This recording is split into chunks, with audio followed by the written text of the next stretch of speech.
जय हिंद दोस्तों। पिछले वीडियो में हमने महासागर और सागर को देखा था। महासागर किसको कहते हैं और कितने प्रकार के महासागर हैं? 5 प्रकार के महासागर हैं, ठीक है। ये आप लोग ध्यान में रखिएगा। और सागर की परिभाषा हमने देख लिया था। आज की इस वीडियो में हम आपको झील, लैगून और बे, बाइट, गल्फ और जल संधि इन सभी परिभाषाओं को आपको लिखवाएंगे और समझाएंगे, ठीक है। तो आइए आज का वीडियो स्टार्ट करते हैं। हेडिंग डालिए झील तथा लैगून। आगे बताएंगे कि झील क्या है, लैगून क्या है। अभी आप लोग लिखिए झील, लैगून। देखिए लैगून को ही हम लोग पश्च जल भी कहते हैं, ध्यान रखिएगा, पश्च जल। हो गया। हेडिंग डालिए आप लोग झील तथा लैगून। इसका परिभाषा लिखिए, फिर आपको हम समझाएंगे। लिखिए महाद्वीपों के आंतरिक भाग में प्राकृतिक या मानव निर्मित बृहद जलीय तंत्र झील कहलाती है। परिभाषा आप लोग सबसे पहले याद कीजिए, ठीक है। क्या लिखा मैंने? महाद्वीपों के आंतरिक भाग में प्राकृतिक या मानव निर्मित बृहद जलीय तंत्र झील कहलाती है। क्लियर हुआ? देखिए क्या है महाद्वीपों के आंतरिक भाग में। जैसे मान लीजिए कोई महाद्वीप है, ये एशिया महाद्वीप है। मान लीजिए ओवरऑल ये एशिया महाद्वीप है। एशिया महाद्वीप के आंतरिक भाग में मतलब कहीं बीच में है प्राकृतिक पहले से जल है या मानव निर्मित, जैसे मानव ने इसको खोद के बनाया है, मतलब उसको गड्ढा करके बनाया है। बहुत मतलब बृहद जलीय तंत्र, मतलब बड़े आकार में। लेकिन कहाँ पे? महाद्वीपों के आंतरिक भाग बीच में, किनारा पे नहीं होना चाहिए। जैसे मान लीजिए ये एशिया महाद्वीप है और एशिया महाद्वीप के नीचे है ना हिंद महासागर है ना, तो ये क्या, ये महासागर हो जाएगा। लेकिन अगर वो आंतरिक भाग में रहेगा तो क्या कहलाएगा? वो झील कहलाएगा। समझ गए? तो कहाँ होना चाहिए? महाद्वीपों के आंतरिक भाग में होना चाहिए, ठीक है। प्राकृतिक होने हो गया या मानव निर्मित। प्राकृतिक का मतलब क्या? पहले से ही है। प्रकृति का मतलब पहले से ही, मानव उसको नहीं बनाया। मानव निर्मित का मतलब क्या होता है? मानव ने अपने हाथ से बनाया है। समझ गए? जलीय तंत्र। आगे लिखिए जिस झील में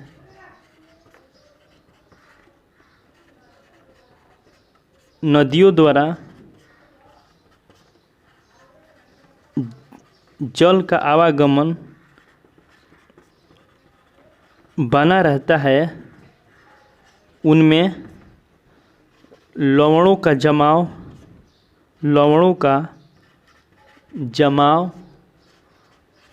नहीं हो पाता है। लिखिए नहीं हो पाता है। उन्हें ताजे पानी की झील कहते हैं। लिखिए पहले आप लोग, उन्हें ताजे पानी की झील कहते हैं। आपने क्या लिखा? झील का परिभाषा हो गया कि महाद्वीपों के आंतरिक भाग में प्राकृतिक या मानव निर्मित जलीय तंत्र झील कहलाती है। तो महाद्वीप के आंतरिक भाग में, ठीक है। अब देखिए जैसे मान लीजिए कोई गांव है और गांव के बीच में कोई मतलब जलीय तंत्र है, मतलब जल है बहुत बड़े आकार में, छोटे आकार में नहीं, तालाब जैसा नहीं तो तालाब नदी हो जाएगा, ठीक है। बहुत बड़े आकार में, तो उसको ये महाद्वीप है, गांव नहीं, महाद्वीप, एशिया महाद्वीप। कितना बड़ा महाद्वीप, उसके बीच में आपको बताएंगे, सब आगे बताएंगे, ठीक है।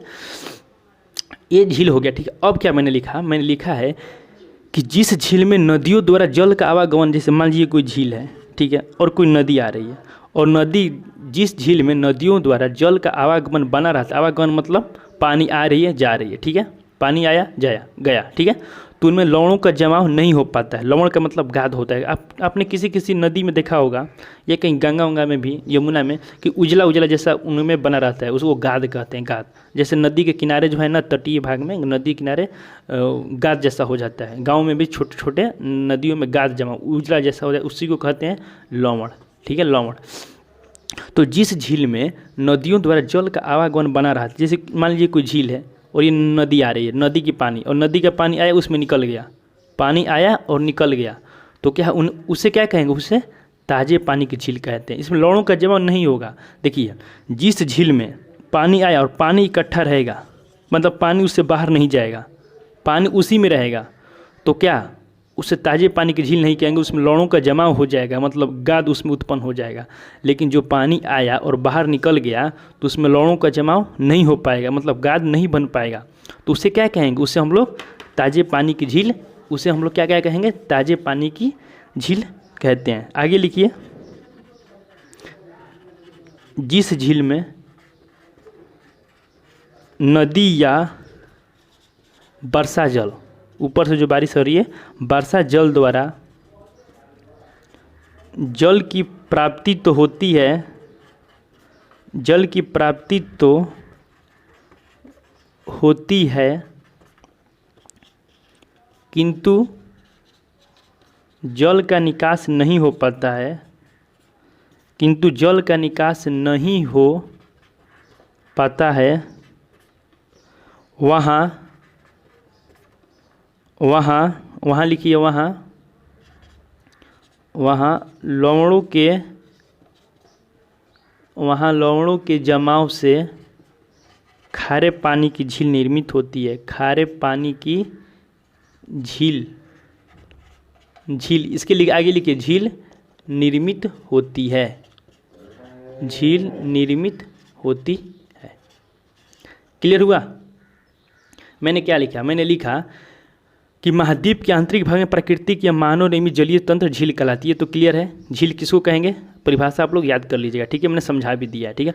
अब देखिए, जिस झील में नदियों द्वारा जल का आवागमन बना रहा है तो उनमें लवणों का जमाव नहीं हो पाता है, उन्हें ताज़े पानी की झील, ताज़े पानी की झील समझ गए कि ताज़े पानी की झील किसको कहेंगे, जैसे कोई नदी है, ठीक है, जैसे कोई नदी है, उसमें जैसे कोई झील है, सॉरी मैंने गलती से बोल दिया नदी, देखिए जैसे कोई झील है और झील में पानी, वर्षा का पानी, ऊपर से पानी आया या कहीं और से पानी आया और पानी आया और निकल गया, पानी आया और निकल गया, तो उसमें क्या, उसमें लवण का जमाव नहीं हो पाएगा, मतलब उसमें गाद नहीं बन पाएगा, उसको गाद कहते हैं, उजला उजला जैसा हो जाता है, आपने देखा होगा, तो उसमें क्या होगा, लवणों का जमाव नहीं हो पाता है, इसीलिए उसे क्या कहेंगे, ताज़े पानी की झील कहते हैं।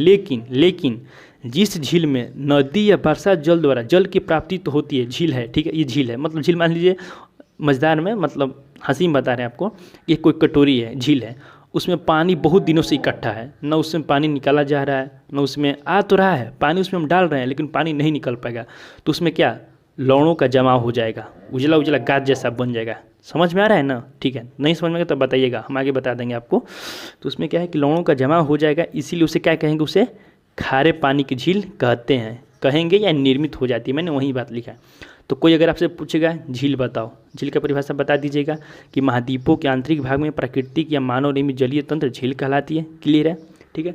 और जिस झील में नदियों द्वारा या वर्षा जल, ऊपर से पानी आ रही है, जल का आवागमन बना रहता है, उसमें लवणों का जमाव नहीं हो पाते, इसलिए ताज़े पानी की झील, पानी आया निकल गया तो ताज़ा पानी न हुआ।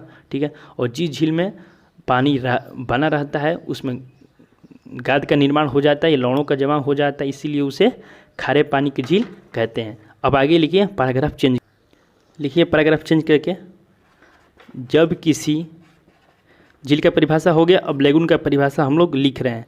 जब किसी अवरोध के कारण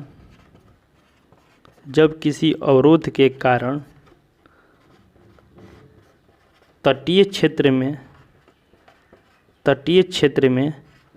झील सदृश, झील के समान, सदृश का मतलब क्या होता है, समान, झील सदृश संरचना का निर्माण होता है, संरचना का निर्माण होता है,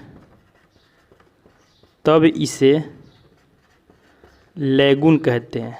तब इसे क्या कहेंगे हम लोग, लेगुन कहते हैं। ठीक है। लिखिए, लेगुन का जल खारा होता है, लेगुन का जल जो होता है वह क्या होता है, खारा होता है। क्लियर है? झील तथा लेगुन का परिभाषा आप लोगों ने हेडिंग डाला था, अब झील का परिभाषा मैंने बता दिया। ठीक है, कि महाद्वीपों के आंतरिक भाग में विस्तृत जलीय तंत्र झील कहलाता है। ताजे पानी की झील क्या होती है और खारे पानी की झील क्या होती है, दोनों क्लियर है। ठीक है। अब लिखिए पैराग्राफ चेंज करके, जब किसी अवरोध के कारण तटीय क्षेत्र में, झील सदृश संरचना का निर्माण होता है। मान लीजिए कोई तटीय क्षेत्र किसको कहते हैं, देखिए तटीय क्षेत्र किसको कहते हैं बता देते हैं। तटीय क्षेत्र जहाँ भी आपको आगे शब्द आएगा बता देते हैं। देखिए ये कोई नदी है, ये कोई नदी है, ठीक है। देखिए जैसे मान लीजिए ये कोई गांव है, ये गांव है और गांव के किनारे से ये नदी गुजर रही है, ये नदी जा रही है। जैसे गंगा है, मान लीजिए ये गंगा है और गंगा के किनारे कोई गांव बसा हुआ है, तो गांव के जो सटा हुआ जो रहेगा ना पानी से, उसको तटीय क्षेत्र कहते हैं। तटीय क्षेत्र समझ में आ गया। कोई गांव है और गांव से कोई नदी जा रही है, तो इधर को तटीय क्षेत्र नहीं कहेंगे। जो पानी के जो किनारे गांव हो, पानी के किनारे जो जगह होगा, जिसका घर होगा, उसको हम लोग तटीय क्षेत्र कहेंगे। समझ में गया। ये तटीय क्षेत्र नहीं होगा, इधर को तटीय क्षेत्र नहीं कहेंगे। क्यों? क्योंकि नदी इधर से है, तो तटीय क्षेत्र है। तो जब किसी अवरोध के कारण तटीय क्षेत्र में झील सदृश संरचना का निर्माण होता है, जैसे मान लीजिए तटीय क्षेत्र ये है और किसी अवरोध के कारण मतलब कहीं रुकावट आ गया, पानी नहीं बाहर जा रहा है, तो उसे क्या कहेंगे? उसे हम लोग लेगुन कहेंगे। क्लियर हुआ कि जब किसी अवरोध के कारण तटीय क्षेत्र में झील सदृश संरचना का निर्माण होता है तब इसे लेगुन कहते हैं, और लेगुन का जो जल होता है वह खारा होता है। क्लियर है? ठीक है। अब आइए आगे बात करते हैं। अब कुछ आप लोग ऑब्जेक्टिव क्वेश्चन लिखिए, ठीक है। सबसे पहले लिखिए आप लोग सबसे पहले लिखिए फर्स्ट नंबर में, विश्व की सबसे बड़ी झील, विश्व की सबसे बड़ी झील क्या है? कैस्पियन सागर। कैस्पियन सागर, सागर नहीं ये झील है, लेकिन सागर इसको नाम क्यों दिया गया है मैंने बता दिया आपको। पीछे कॉपी प्लाट के देख लीजिए आप लोग, सागर इसको क्यों कहते हैं। हालांकि ये झील है, तो वहीं लिखे है विश्व की सबसे बड़ी झील कैस्पियन सागर। कोष्ट में लिख लीजिए खारा झील, लिख लीजिए खारा झील। खारा झील किसको कहते हैं? जब झील से पानी की निकासी नहीं हो पाती है, पानी जो है झील में ही जमा रहता है। मैंने पीछे बता दिया, आप लोग उसमें देख सकते हैं कि खारा झील किसको, खारे पानी की झील किसको कहते हैं, ठीक है। तो विश्व की सबसे बड़ी झील कौन सी है? विश्व की सबसे बड़ी झील कैस्पियन सागर। अगर आपसे कोई पूछेगा कि विश्व की सबसे बड़ी खारे पानी की झील, दोनों क्वेश्चन, तो कैस्पियन सागर, ठीक है। 2 नंबर में लिखिए, विश्व की सबसे बड़ी ताजे पानी की झील कौन सी है?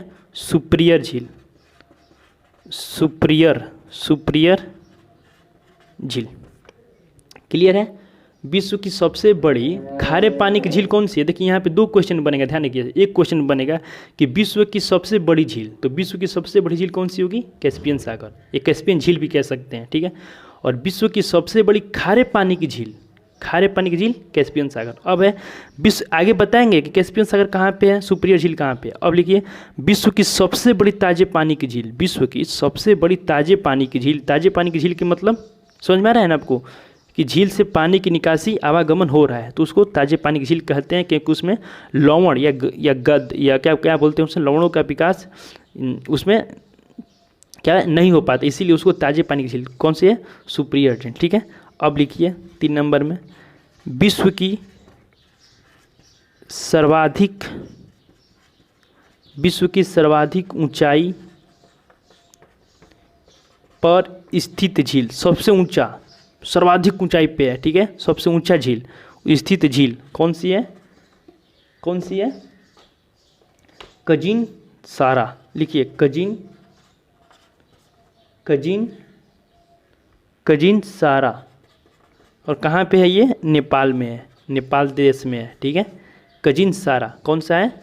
विश्व की सर्वाधिक ऊंचाई पर स्थित झील कजिन सारा है, ठीक है। 4 नंबर में लिखिए, विश्व की, क्लियर है ना, सर्वाधिक ऊंचाई सबसे ऊंचा झील कैजिन सारा है, नेपाल में। फिर लिखिए विश्व की सर्वाधिक ऊंचाई, लिखिए आप लोग, लिखिए, रिवीजन बहुत जरूरी है, ध्यान रखिए। विश्व की सर्वाधिक ऊंचाई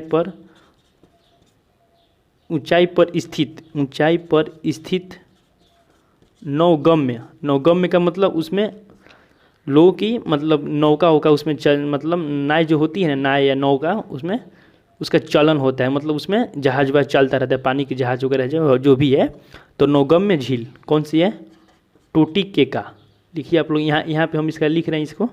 विश्व की सर्वाधिक ऊंचाई पर स्थित नौगम्य झील कौन सा है? टोटीकोका, टोटीकोका, ठीक है। टोटीकाका, सॉरी, ये क्या है? टोटीकाका, टोटीकाका, यहाँ पे हम लिख रहे हैं टोटीकाका। 4 क्वेश्चन आपको ध्यान में रखिए। विश्व की सबसे बड़ी झील कैस्पियन सागर, या विश्व की सबसे बड़ी खारे पानी की झील कैस्पियन सागर। विश्व की सबसे बड़ी ताजे पानी की झील सुप्रियर झील। विश्व की सबसे बड़ी ताजे पानी की झील सुप्रियर झील। विश्व की सर्वाधिक ऊंचाई पर स्थित झील कजिन सहारा नेपाल में। विश्व की सर्वाधिक ऊंचाई पर स्थित नौगम्य झील टोटीकाका, ठीक है। आइए अब हम लोग गल्फ, बे और बाइट को देखते हैं। हेडिंग डालिए, क्या है गल्फ? हिंदी में लिख रहे हैं आप लोग, गल्फ, बे तथा बाइट। ये क्या चीज़ है? लिखते हैं गल्फ, बे तथा बाइट। सबसे पहले लिखिए आप लोग, इसमें सबसे पहले लिखिए इसकी कोई सार्वभौमिक परिभाषा नहीं है, किंतु इन्हें केवल लक्षणों से पहचाना जा सकता, किंतु इन्हें केवल लक्षणों से पहचाना जा सकता है, ठीक है। मैंने आपको क्या बताया? विश्व को 2 खंडों में बांटते हैं, एक होता है स्थल खंड और एक होता है जल तंत्र। स्थल खंड के जितने भी आयाम हैं, जितने भी तत्व हैं, जैसे महाद्वीप, द्वीप, प्रायद्वीप, अंतर्द्वीप, उपमहाद्वीप, इस सबको बता दिया था। जलीय तंत्र में मैंने क्या बताया आज की इस वीडियो में? महासागर, सागर, झील, लेगून और गल्फ, बे तथा बाइट क्या है। तो गल्फ, बे तथा बाइट को हम लोग लिख रहे हैं, ठीक है। तो सबसे पहले लिखिए, इसकी कोई सार्वभौमिक परिभाषा नहीं है। अब कोई पूछेगा कि गल्फ का इजेक्ट लोकेशन बताओ, मतलब इजेक्ट, सॉरी, लोकेशन नहीं, मतलब इजेक्ट परिभाषा बताओ जो वहीं होना चाहिए, तो इसकी कोई परिभाषा नहीं है। लेकिन कुछ लक्षण हैं जिनको लक्षणों को देख के हम लोग पहचान सकते हैं कि ये गल्फ है, ये बे है तथा ये बाइट है, ठीक है। सबसे पहले आप लोग गल्फ को लिखिए, गल्फ को लिखिए, गल्फ। ध्यान रखिए, ये कोई परिभाषा नहीं है, लेकिन लक्षण के आधार पर हम लोग देख के बता सकते हैं, ठीक है। लिखिए, जब महासागरीय जल तटीय भागों में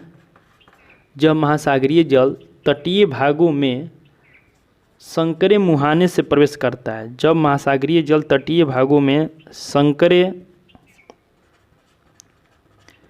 मुहाने से प्रवेश करता है, संकरे मुहाने से प्रवेश करता है तथा लंबाई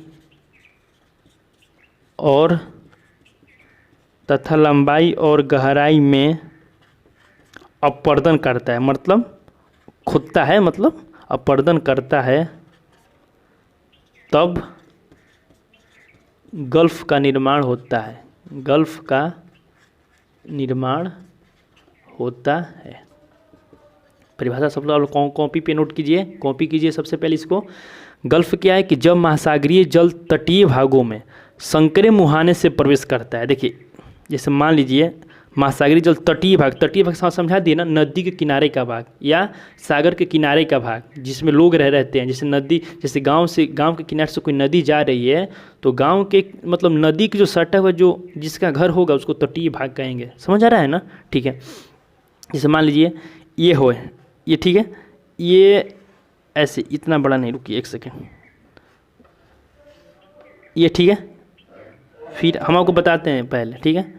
ये उससे बड़ा है, ठीक है, और ये उससे भी बड़ा, ये उससे भी बड़ा। आपको हम आगे के वीडियो पॉज करके बताते हैं, रुकिए। देखिए, ये जैसे मान लीजिए, ठीक है, ये है, ठीक है। फिर इससे ये कुछ हमें बड़ा बनाना है, बड़ा, ठीक है। ये पानी है, ये पानी है, इधर जल है, जल, महासागर, सागर कुछ भी कह लीजिए।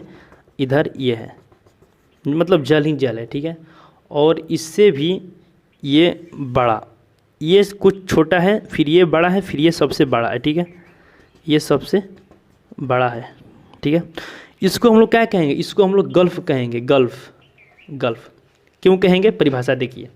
परिभाषा हमने क्या लिखा है, परिभाषा में हम लिखा है कि जब महासागरीय जल तटीय भागों में, तटीय भाग है, ठीक है, संकरे मुहाने से प्रवेश करता है। संकरे मतलब छोटा, छोटा है ना, ये छोटा दिख रहा है आपको।